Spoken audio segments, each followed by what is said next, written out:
Let's start. Now today's new concept is velocity.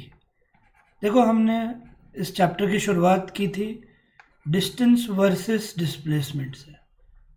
Definitely इनमें एक distinguish बनता है, नोट्स में है आंसर्स पूरी तरह से. So this was the first part. yesterday we also started with speed. अब स्पीड से थोड़ा डिफर करने वाला टर्म है velocity. So we will also distinguish between speed and velocity in some time.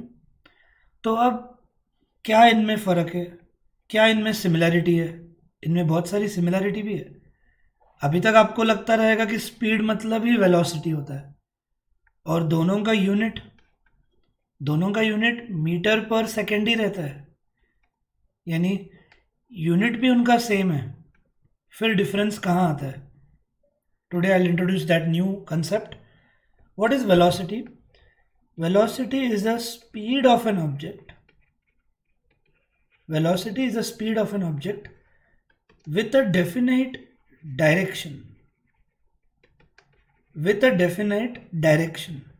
अब शुरू में डेफिनेटली आपको ये कंफ्यूज होगा, मुझे एक्सप्लेन करने दो एग्जाम्पल्स के थ्रू, and then you will easily be clear with this concept. Velocity is nothing but the speed of an object. यानी वेलोसिटी हम स्पीड ऑफ एन ऑब्जेक्ट से ही रिलेट करते हैं. Only thing which adds up is it has a definite direction. इसके साथ एक direction भी जुड़ा हुआ रहता है. अब वो एग्जाम्पल के थ्रू मेरे को समझाना है. Next chapter, listen carefully, forces and laws of motion में, मोशन के बाद वाला चैप्टर है, उधर न्यूमेरिकल्स रहेंगे. One hockey player is moving from right to left. The other hockey player is moving from left to right. First hockey player is moving from left to right with a speed of 10 meter per second, and the second hockey player is moving with a speed of 5 meter per second towards the first player. तो तब आप इनकी velocities जो लोग हैं, अभी मैं यहाँ पे u लिखता हूँ, आपको 2 मिनट बाद मालूम पड़ जाएगा what do you mean by u. तो मैंने u लिख दिया 10 मीटर पर सेकंड इनिशियल वेलोसिटी. और ये याद रखना, ये कंसेप्ट आने वाला है नेक्स्ट चैप्टर में. और अब बी हॉकी प्लेयर की वेलोसिटी लिखते वक्त हम माइनस लिखेंगे, -5 मीटर पर सेकंड. थोड़ा अजीब लगेगा, जैसे डिस्प्लेसमेंट थोड़ी अजीब कंसेप्ट थी. घूम फिर कर वापस अगर ओरिजिनल जगह पर आ गए तो डिस्प्लेसमेंट ज़ीरो होता है. ऐसी वेलोसिटी थोड़ा अजीब लगेगा कि B hockey player is moving with a velocity of -5 metre per second. लिखते वक्त बोलते वक्त थोड़ा अजीब लगेगा, but again this is also a concept of physics, not used in day to day life, but concept है तो सीखना पड़ेगा.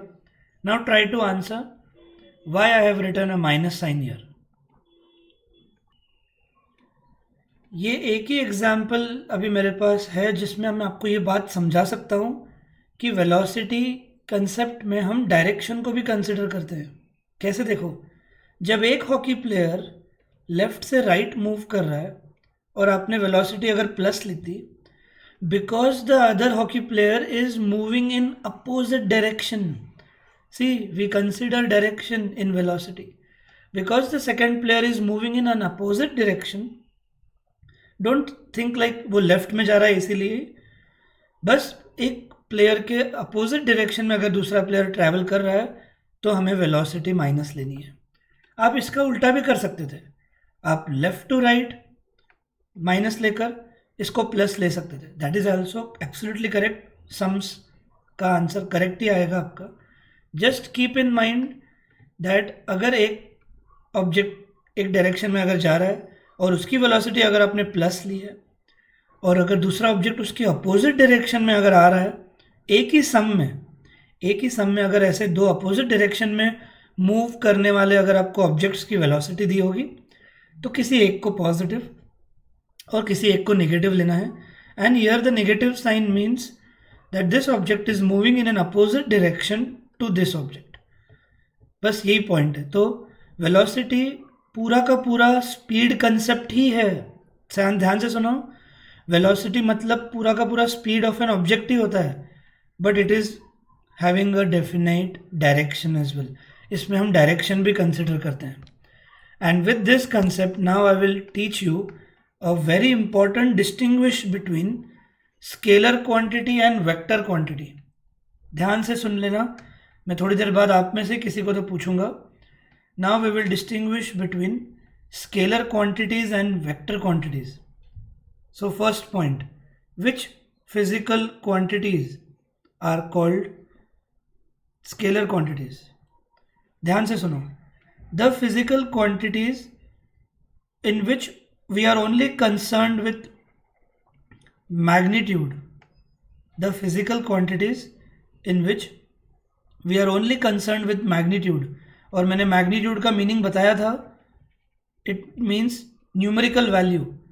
जो फिजिकल क्वांटिटीज में हम सिर्फ न्यूमेरिकल वैल्यू से इंटरेस्टेड है are called scalar quantities. But what do we mean by vector quantities? Vector quantities are those in which magnitude and direction is considered. मतलब हम ऑब्जेक्ट का डायरेक्शन भी कंसिडर करते हैं. So vector quantity is that which has both magnitude and direction. And scalar quantities are those which have only magnitude, in which we consider only magnitude. अब example दिए बिना आपको क्लियर नहीं होगा ये concept. Let me give you examples.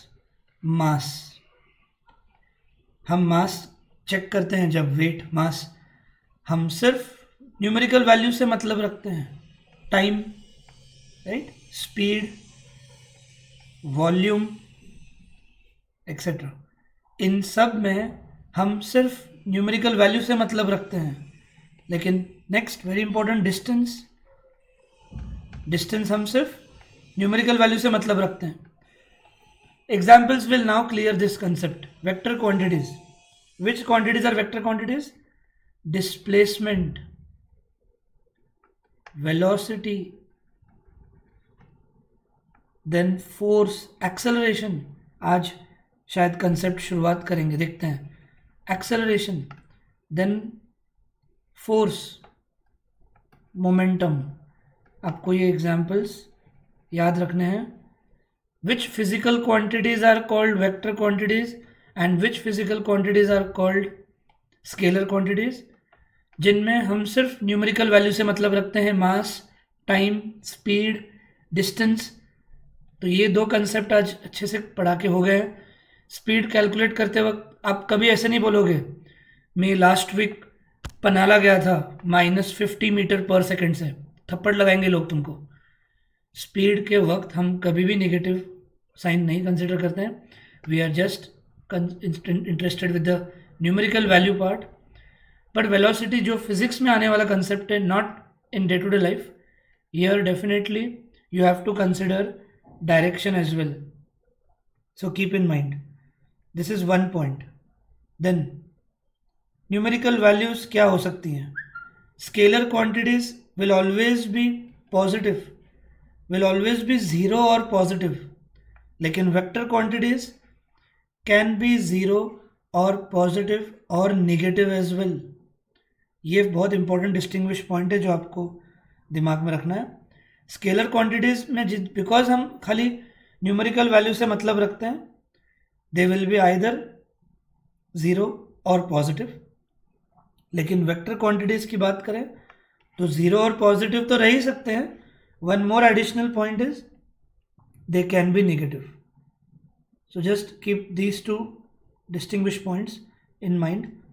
An example will be your third valid point which you can use as an answer. Excuse me, sir. Bolo.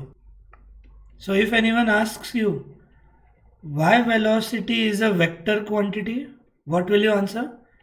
Because velocity is the speed of an object with a definite direction, which means what? Velocity is such a physical quantity where both magnitude and direction is considered. जहाँ पर value और direction दोनों का importance हो, उन physical quantities को हम vector quantity कहते हैं. और इसीलिए हमने सेकेंड हॉकी प्लेयर का वेलोसिटी अपोजिट लिखा पहले वाले से, क्यों? क्योंकि वो अपोजिट डायरेक्शन में जा रहा था। तो जिस भी, मान लो अगर आपने इसको प्लस लिया तो इसको माइनस क्यों लिया हमने? Because velocity is a term which also considers direction in this. Because he was travelling in the opposite direction, हमने साइन अपोजिट ली पहले वेलोसिटी से।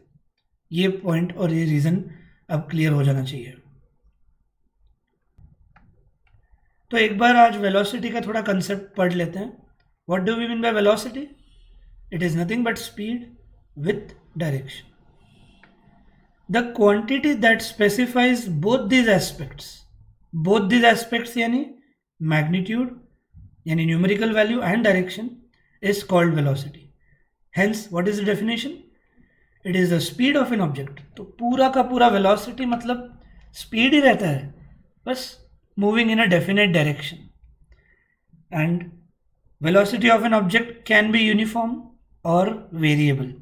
तो जैसे स्पीड ज़रूरी है कि यूनिफॉर्म रहेगी हमेशा? नहीं, speed can be uniform variable, velocity also can be uniform और variable. Now a very very important part, बहुत अच्छे से ये सुन के लेना, this is a very important give reason. As I now said you, velocity is a quantity which depends on both magnitude and direction. ध्यान दो। तो when do we say there is a change in velocity? बहुत लोग बोलेंगे when there is a change in speed, magnitude मतलब speed, because speed is scalar quantity। ये अच्छा है, देखो इधर याद रखने के लिए, speed starts with s, scalar quantity s। so because speed is a scalar quantity, we will only consider magnitude, right? तो हम यूजुअली ऐसे बोलते हैं कि गाड़ी की अगर स्पीड बदली तो हम कहेंगे वेलोसिटी चेंज हो रहा है, but not only speed, velocity considers both. तो कभी अगर डायरेक्शन भी चेंज हो गया, वी से there is a change in velocity. Means either of it अगर चेंज हो रहा है तो हम कहेंगे there is a change in velocity. Keep this in mind. It can be changed by changing the object's speed, direction और both। तो speed बदल दी तो हम कहेंगे वेलोसिटी चेंज हो रही है, पर किसी ऑब्जेक्ट ने अगर सिर्फ डायरेक्शन बदला तो भी हम बोलेंगे वेलोसिटी चेंज हो रहा है। Let's take a great example. ये कंसेप्ट चैप्टर के लास्ट में आने वाला है। I will consider one uniform circular motion. What do you mean by uniform motion? ये कंसेप्ट हमने कल सीखी थी। I'll not teach that now, but uniform motion के एग्जाम्पल्स हमने दो देखे थे, revolution of earth around the sun, then movement of hands of a clock.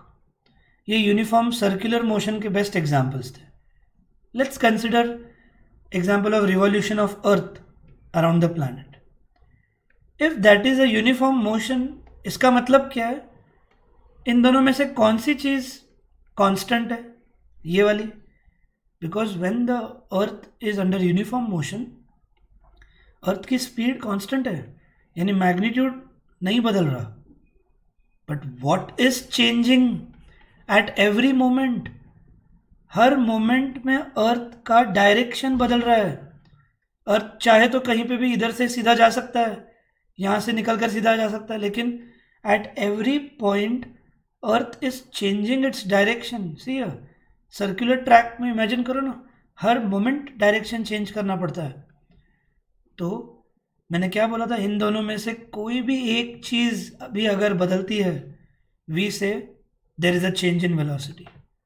So during the revolution of अर्थ थोड़ा अजीब लगेगा कि यूनिफॉर्म स्पीड होने के बावजूद हम कहेंगे earth is, there is a change in velocity in the revolution of earth। why change in velocity? because direction is changing at every point। तो इन दोनों में से कोई भी अगर एक चीज़ चेंज होती है या दोनों चेंज हो जाते हैं, we will say there is a change in velocity। keep these things in mind। hence uniform circular motion, there is a change in velocity in a uniform circular motion। याद रखना ये बात। नाउ कल का logic याद करो, याद है? Why we discuss average speed as a more realistic concept? Because no one will travel with a constant speed. Their speed will be sometimes more, sometimes less. Hence, the more realistic term is average speed. और average speed का formula क्या था? Total distance upon total time. आज अभी मैंने जैसे कहा था आपको, एवरीडे हम थोड़ा थियोरी और थोड़ा न्यूमेरिकल्स पढ़ाई करेंगे, तो आज हमें न्यूमेरिकल्स भी देखना है। तो इसके लिए अभी एवरेज स्पीड और एवरेज वेलोसिटी के फॉर्मूलाज लिख के लो। एवरेज वेलोसिटी के लिए हम फॉर्मूला लिखेंगे total displacement upon total time. And now you will have a doubt, क्यों एवरेज वेलोसिटी में हमने डिस्प्लेसमेंट कंसिडर किया? Try to recall, in displacement we consider direction and it's a vector quantity, and velocity also is a vector quantity. Speed की बात करें, it is a scalar quantity, distance scalar quantity, इसलिए average speed के formula में distance upon time आएगा और average velocity के formula में डिस्प्लेसमेंट अपॉन टाइम आएगा। And two numericals will completely clear this logic, so let me teach that and you will be very fine with it. Now अभी इन्होंने एक text book में आपको फॉर्मूला दिया है, हियर इट इज, देख रहे हो, this is a formula for average velocity. But funny thing is what, formula दिया है उन्होंने ये चैप्टर में, और यूज पहली बार ये फॉर्मूला का यूज होगा in the third chapter of physics, physics का जो थर्ड चैप्टर आने वाला है, ठीक है? तो for time being I want teach you this formula, for time being मतलब थोड़ी देर के लिए। आज हम पहले न्यूमेरिकल्स कर लेते हैं जिसमें आपको ये फॉर्मूलाज यूज होने वाला है, and then I tell you when to use this formula for average velocity and when to use this formula. पहले एटलीस्ट एक फॉर्मूला का तो यूज सीख लेते हैं कैसे करना है। देखो ये इंपॉर्टेंट सम्स है बहुत, एक मिनट, इन दोनों का कंबाइंड क्वेश्चंस पूछे जाते हैं एग्जाम में, एंड लेट्स डिस्कस। अब अगर ये डाउट आता है कि why is displacement a vector quantity, तो ध्यान दो, when a person travelled from A to B, right, and if he comes back to A और if he comes back till this point only. अब देखो कहीं ना कहीं हम डायरेक्शन कंसिडर कर रहे हैं, पहले यहाँ से यहाँ तक गया ऑब्जेक्ट, फिर यहाँ से यहाँ तक वापस आ रहा है, तो कहीं ना कहीं हम डायरेक्शन देखकर शॉर्टेस्ट डिस्टेंस निकालते हैं बिटवीन इनिशियल एंड फाइनल, या इंसान वापस ओरिजिनल पॉइंट पर आ जाए। वाई वी से डिस्प्लेसमेंट जीरो, क्योंकि हमने कहीं ना कहीं डायरेक्शन कंसिडर किया है, यहाँ से यहाँ तक वो गया और फिर वापस ओरिजिनल पॉइंट पर आ गया, तो इस वजह से यहाँ पर हम डायरेक्शन कंसिडर कर रहे हैं कुछ हद तक। अब वेलोसिटी वाली कंसेप्ट अप्लाई करोगे तो थोड़ा डिफिकल्ट लगेगा, लेकिन as we are trying to find the shortest distance, we are considering the direction concept as well, and that is why displacement is a vector quantity. And displacement also can be zero, बोला था मैंने, can be positive, and displacement can be negative as well. Means if this is the designed path and if this is the shortest distance, but if someone moves opposite to that designed path, displacement can be negative as well. But there is no such example in your textbook where displacement will be negative. Zero और positive के तो हमने बहुत सारे किए, तो आपको यही बात ध्यान रखनी, because here we consider the shortest distance. ये वाले केस में ज़्यादा अच्छे से समझ में आ जाएगा। अब ऑब्जेक्ट वापस पीछे आ रहा है तो कहीं ना कहीं हम डायरेक्शन देख रहे हैं उसका, वापस पीछे आ रहा है, और इसीलिए हम शॉर्टेस्ट डिस्टेंस ये लेते हैं। तो यही एक्सप्लेनेशन है इसके लिए, that is why displacement is a vector quantity. Let's start with first sum, which is based on this average speed and average velocity concept. क्या दिया देखो, Usha swims in a 90 meter long pool. 90 meter long pool है, she covers 180 meter. Common sense है, एक तरफ से दूसरी तरफ जाकर फिर से वो रिटर्न आई है। स्विमिंग पूल फोड़ के आगे कोई जाता है क्या स्विम करते हुए? कॉमन सेंस लगाना है। तो 90 मीटर का लॉन्ग पूल है. शी हैज़ कवर्ड 180 मीटर, मतलब एक एंड से दूसरे एंड गई, and she is back in 1 minute by swimming from one end to the other and back along the same straight path. Find the average speed and average velocity of Usha. So as the formula is mentioned here, let's apply logics. तो formulas आपको लिखने होंगे exam में. So कर देता हूँ. So what is the total distance she has covered? दिया हुआ इधर. She covers 180 meter. तो distance is 180 metre, right. And metre में रखना ही बेटर है. SI unit of distance is metre, but SI unit, system international unit of time, is seconds. तो exam में ऐसा लिखना है आपको, टाइम इज 1 मिनट और इज इक्वल टू सेकेंड्स में कन्वर्ट करना है, and then you will start with the sum. So whenever they will ask you average speed and average velocity in a same sum, तो आपको average velocity का ये formula लेना है. तो अब total distance 180 upon total time 60, correct. Cut करेंगे. So what was Usha's average speed? She swam with an average speed of 3 meter per second. Now we will discuss what is average velocity. बेचारी उषा की इतनी मेहनत को पानी में चूर चूर कर दिया अगर एवरेज वेलोसिटी देखे तो. सो एवरेज वेलोसिटी का फॉर्मूला क्या है? Because velocity considers direction, she returns back. So displacement will be what? She travelled from one point to the other, 90 metre cover किया, फिर वापस आकर ओरिजिनल पॉइंट पर आ गई है. Initial point and final point is same. total displacement is 0. Time के लिए दिमाग नहीं लगाने का.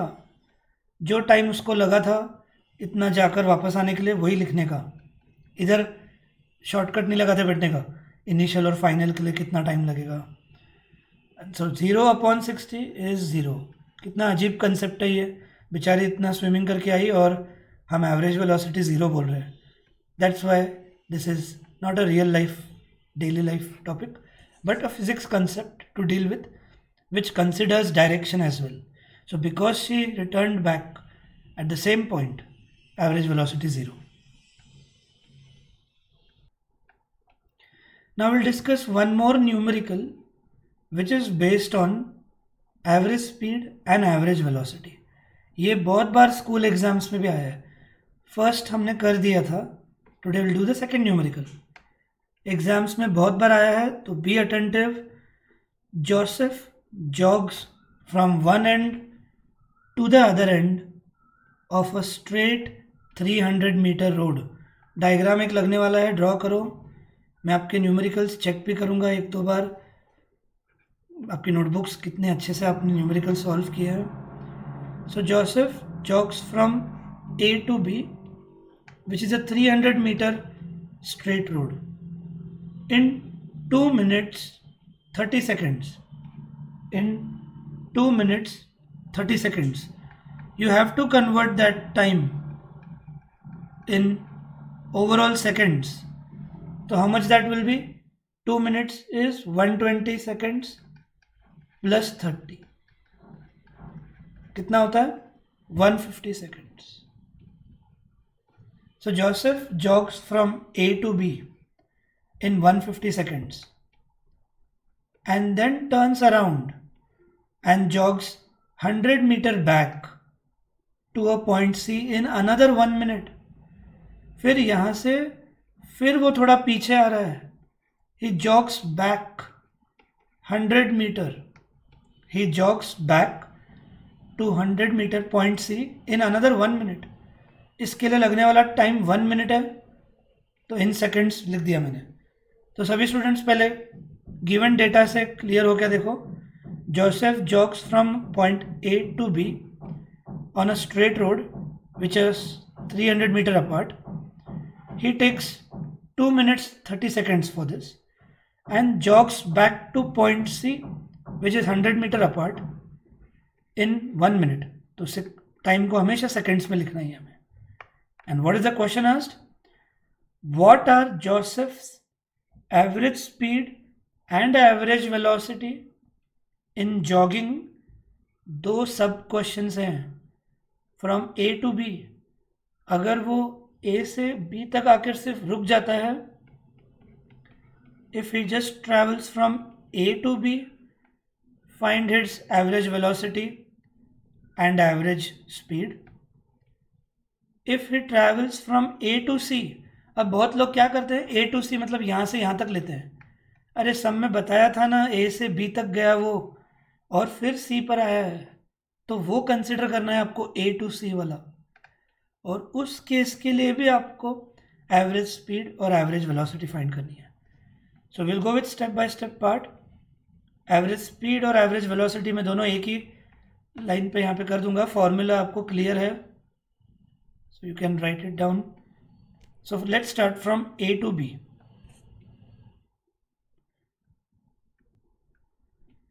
तो एवरेज स्पीड के लिए आप क्या लिखोगे? Total distance from A to B, total distance is 300 and time taken is 150.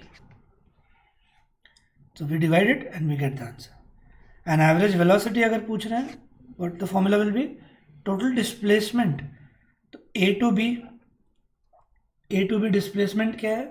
It's a straight line path. Object has not returned back. तो distance will be equal to displacement. तो displacement 300 ही होगा and time भी A से B तक लगने वाला. And what can you see? क्या दिख रहा है आपको? ध्यान दो, I am going to ask you a question. What are we able to see here is average speed और average velocity सेम आ गया. यूजुअली तो नहीं होता है सेम. उषा के केस में एवरेज स्पीड अलग था, एवरेज वेलोसिटी अलग आया, लेकिन इधर सेम आया है. क्यों सेम आया है? उस पर एक क्वेश्चन देखो, कैसे कैसे फिजिक्स में कंसेप्ट देखो. स्लाइड कितना आगे पीछे घुमाना पड़ रहा है. Now see the question. Now based on that numerical, you will be easily able to answer this. Under what condition is the magnitude of average velocity of an object equal to average speed? Under what condition? See, majority times average velocity will not be equal to average speed. But under what condition is the average velocity equal to average speed? This numerical is the best example to answer that. So now we'll answer this question, under what condition average velocity is equal to average speed. Now you should know that they both have different formulas, और formula में difference खाली numerator में है. तो इन दोनों को equal होने के लिए क्या इक्वल होना पड़ेगा? ये दोनों चीज़ें इक्वल होनी पड़ेंगी, और इस पर हमने परसों के दिन डिस्कस कर लिया था. When will you say distance is equal to displacement? Only when object travels in a straight line path and does not return back. अगर एक ऑब्जेक्ट एक स्ट्रेट लाइन पाथ ट्रैवल कर रहा है और रिटर्न थोड़ा भी नहीं करेगा, तो डिस्टेंस और डिस्प्लेसमेंट इक्वल हो जाएंगे. So your answer finally should be, when an object travels in a straight line path and does not return back, in that case distance covered by the object will be equal to displacement, and only in that condition average speed will be equal to average velocity. जो अभी Joseph के case में भी हुआ, definitely Joseph वापस पीछे आया है, लेकिन पहले न्यूमेरिकल में तो आपको सिर्फ A to B कंसिडर करना था. तो Joseph has travelled a straight line path and there is no return back mentioned here, और इसीलिए हमें यहाँ पर इन दोनों का आंसर सेम मिला. So from A to C यानी A to B and then back to C. तो एवरेज स्पीड के लिए फॉर्मूला क्या रहेगा? टोटल डिस्टेंस 300 और ये plus 100 upon total time 150 plus 60, we get back. तो 210, 400 अपॉन 210 ये कट होगा और पॉइंट में आंसर आने वाला है. You have to do it. What will be average velocity? Total displacement, यहाँ पर है डिस्प्लेसमेंट, ये shortest distance 300 minus 100 200 upon total time. Time totally लेना है, शॉर्टेस्ट डिस्टेंस के हिसाब से टाइम मत दिमाग लगाते बैठो. सब्ट्रैक्ट करते हैं कुछ स्टूडेंट्स, नहीं करना है, टाइम टोटली लिखना है। तो थोड़ा कैलकुलेशन आपके हवाले अब मैं छोड़ रहा हूँ, यहाँ पर और यहाँ पर आंसर आपको चेक लिख कर टेक्स्ट बुक में जो पीछे दिया है वो चेक करना है। बाकी कंसेप्ट तो ये पूरी बराबर है यहाँ तक। तो आज हमने एवरेज स्पीड और एवरेज वेलोसिटी के सम्स देख लिए। देखो मैं स्टेप बाय स्टेप कवर कराते जा रहा हूँ। पहले हमने डिस्प्लेसमेंट के सम्स देखे, आज हमने एवरेज स्पीड एवरेज वेलोसिटी के देखे। ऐसे धीरे धीरे कंसेप्ट बिल्टअप होते जाएंगी एंड आप क्लियर होते चलोगे। रीड नोट्स फ्रॉम टुडे, जहाँ तक पढ़ा रहा हूँ मैं उधर तक रीड करते चलो। I am not telling you to start learning as well, casually read करते चलो so that concept formulas distinguish between सब आपके दिमाग में रहे। सो फिजिक्स इसी से डेवलप होगा। रोज न्यूमेरिकल्स देख के लो। I am not even telling you to solve this again. कल मैंने डिस्प्लेसमेंट के बोले थे, these are very easy numericals. तो आज के सिर्फ देख लो, हर रोज इतना तो करो कि पिछले 1-2 दिन का पढ़ाया हुआ और आज का फटाफट स्कैन कर लो, नज़र घुमा लो, पढ़ लो जो भी लिखा होगा आपने, और नोट्स रीडिंग से आपका फटाफट रिवीजन भी होगा। ये सब करते चलो, देखना फिजिक्स इजी लगेगा।